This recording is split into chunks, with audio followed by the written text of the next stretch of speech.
Hey, good evening, Journey Church. Hope everyone is doing well. Welcome to week 6 of Overflow. This is our final week of doing the Overflow devotional series. Starting this week, actually, a lot of our classes, our summer classes, have actually started. So that would be the next place to find some midweek content if you're looking for it. Registration is still open for a few of those classes, but I believe that ends tonight. So if you have not already registered, you definitely want to do that now.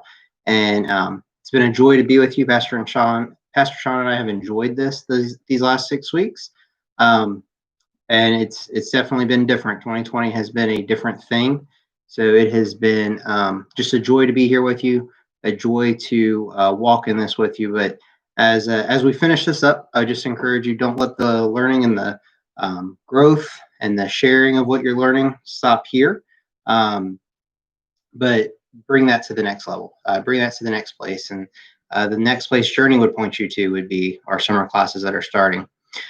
So I wanted to share something that God kind of showed me. This was a few weeks back, and I think every leader, every podcast I listen to, every leader I listen to, everybody has been asking the question or trying to answer the question of what do we do as a leader in time of crisis? The world shifted on us. Everything has changed. 2020 has brought an immense amount of challenges, and what do we do with that? How do we lead? What is the pathway to sustainable leadership? And as I was reading through Nehemiah. Nehemiah is one of my favorite books of the Bible. Just so rich in leadership, so rich in how to handle different obstacles simultaneously. So I decided I was going back through Nehemiah, and I got to Nehemiah chapter 2, and I found some stuff that was really helpful to me, and hopefully it'll be helpful to you. So Nehemiah chapter 2, I'm going to look at verses 17 and 18, but kind of catch you up if you're unfamiliar with the story of Nehemiah. Nehemiah is in the king's court. At this time, they're under the Persians. Jerusalem, Israel has been taken over by the Persians, and Nehemiah sits in the king's court. He is the food tester, essentially, for the king, and he finds out that Jerusalem is torn down and in ruins, and he's mourning and he's sad. And the king asks him why he's sad, and he goes, "Please let me go back and build Jerusalem's walls."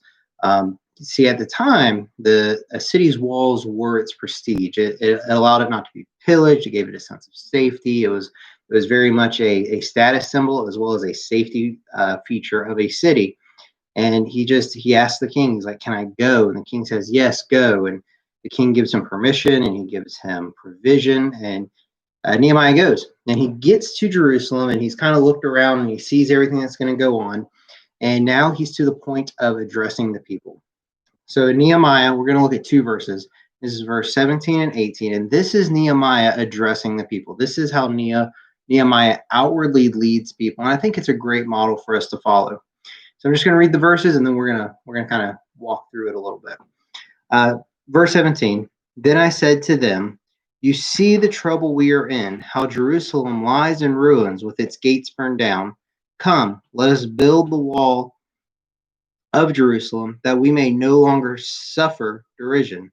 And I told them of the hand of my God that had been upon me for good, and also of the words of the king that had spoken to me. And they said, "Let us rise up and build." So they strengthened their hand for the good work. So there's a lot packed into just these two verses. First, I think Nehemiah, he tells the problem to the people in stark terms. He doesn't sugarcoat it. I think something that a lot of times we do, even if it's inside of our homes, when we're leading inside of our homes, leading inside of our business, we try to sugarcoat things. We try to make it seem as though it's not quite as bad as maybe it really is. Nehemiah is explicit, and this builds trust. This lets people know that he's not trying to pretend the problem's not as big as it is. He says, "You see the trouble we are in. Look around. We have no safety. We do not feel safe because we are not safe. Jerusalem lies in ruins." Everyone, or most people, feel a very big sense of patriotism to their city, to their state, to their country, to something usually related to your geography. And he's saying, Jerusalem, our home, lies in ruins with its gates burned. He tells them the problem clearly. The second thing he does, out of the 6 things I see him do here, he gives them a tangible mission. He gives them a very clear mission. He says, "Come, let us build the wall of Jerusalem that we may no longer suffer derision." I think it's something that leaders can sometimes fall in the mistake of. I'm definitely guilty of this, is they give a vision so large and so big, it doesn't feel tangible. Well, I think our visions have to be big enough that people can aspire to them and they can rise up to meet them.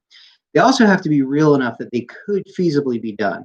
Now, sometimes there will be shorter visions inside of a larger vision, and here Nehemiah does that. Obviously, the building of the walls of Jerusalem is not all he wants to accomplish. He wants to see the sacrifice, which we see Ezra come in and do right behind him. He wants to see the temple restored. He wants to see the people of God take their rightful place as a city on a hill again. But he doesn't give them all that. He just brings the vision down to something they can accomplish. Mainly, let's build the walls. The third thing I see is he gives them a clear benefit that they understand to completing the mission, that we may no longer suffer derision. They're being mocked. They're being ridiculed. Nobody likes to feel like they're the town that's unsafe, the town that's an easy target. Nobody wants to be the person that's a consistent victim. He speaks into that and says, hey, one of the benefits will be we're no longer going to be a source of mockery or an easy target. And then fourth, Nehemiah is explicit with what God is doing and what God and what strengths and advantages he sees that God has provided them. So in verse 18, "And I told them of the hand of my God that had been upon me for good, and also of the words of the king that he had spoken to me." I think so often we gloss over the strengths of the team, and sometimes as leaders inside of our home, inside of business, inside of our community, we fail to bring acknowledgement of people's strengths. We assume that they know what we see, and oftentimes without it being spoken, they don't know, or they don't know that we see it.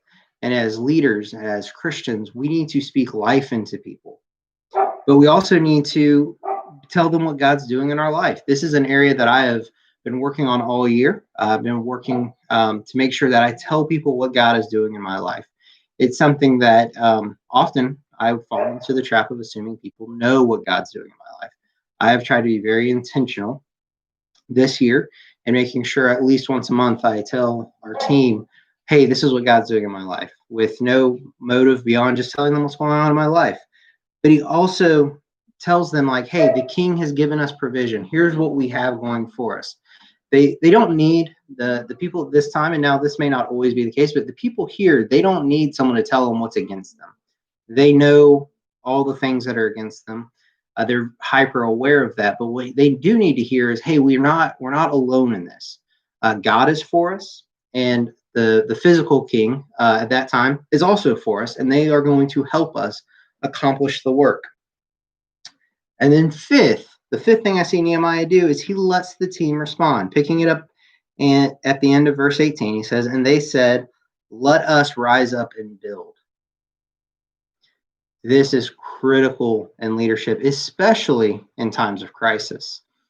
So often leaders can just say what they're thinking. They can cast a strong, compelling vision, but then they don't stop and listen. They don't hear if the people are with them. They assume that their talk or their reasons were strong enough to move them. They don't hear of the other obstacles. They don't let the team respond. They don't let the people around them, the family, respond to what's happening. They don't get an accurate pulse. They make an assumption, and that can often lead to some very bad results. Now, in Nehemiah's case, he gets a very strong, positive reaction. He said the people of Jerusalem reply back to him, "Let us rise up and build." So they're like, yes, we are ready for the work ahead, recognizing that they don't know all the obstacles that they face, but there will be some, and they engage in that.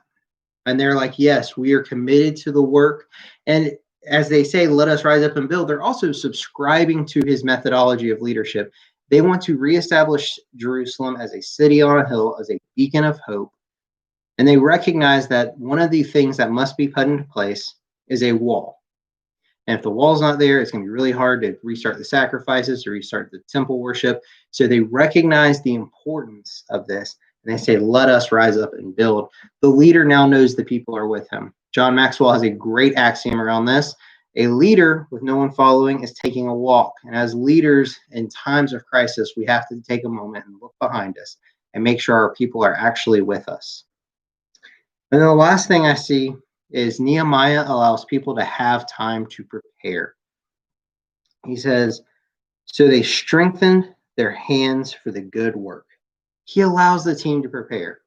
He gives his reasons, he gives what is happening, he gives his why in a very clear and concise way, but then he allows the team to respond and he allows the team to prepare. Oftentimes as leaders, we have thought through all the different things that need to be done. We've thought through all the different possible solutions. We've determined that this is the right course of action, and we give that to the team. We hear their yes. If we pause and wait for their yes, we hear their yes, but then we don't give them time to prepare because we've already prepared ourselves. There is a gap between getting your yes and being prepared to do the work ahead. This is why we often see all throughout the Bible where, especially in the ministry of Christ, where he would say what he's doing next, and then some time would pass, or they would travel to that next thing. People need to prepare themselves emotionally, physically, and all those things. And as leaders, we have to give space for that. Now, it needs to be appropriate to the task at hand. It doesn't always have to be long.